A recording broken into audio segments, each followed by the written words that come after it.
विदेशमा गएर ठगेर आएर पार्टी चला जस्तो होइन यो कुरा। यहाँको सुकुमवासीको पीडा कसलाई थाहा छ? यहाँको जनजातिको पीडा कसलाई थाहा छ? यहाँको महिलाको हैन, यहाँका दाजुभाइ दिदीबहिनीहरूको पीडा कसलाई थाहा छ? तिनी मान्छेहरूलाई थाहा छ। कहिलेकाहीँ हावा बग्छ, हावाले मान्छेलाई उडाएर पनि लान्छ। त्यसैले हामीले जनतालाई पनि भन्नुपर्छ, हावाको लहरमा नजानुस्। एउटा भुङ्ग्रोबाट तावामा, तावाबाट भुङ्ग्रोमा हुने स्थिति आउँछ। मध्यम वर्गका साथीहरू, हामीले के गर्नुपर्छ भने नयाँ तरिकाले देशलाई रूपान्तरण गर्नुपर्छ।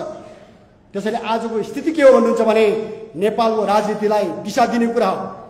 मान्छेले स्थिरता भएन, स्थिरता राष्ट्रपति चुनाव गरेर पनि हुनेवाला छैन।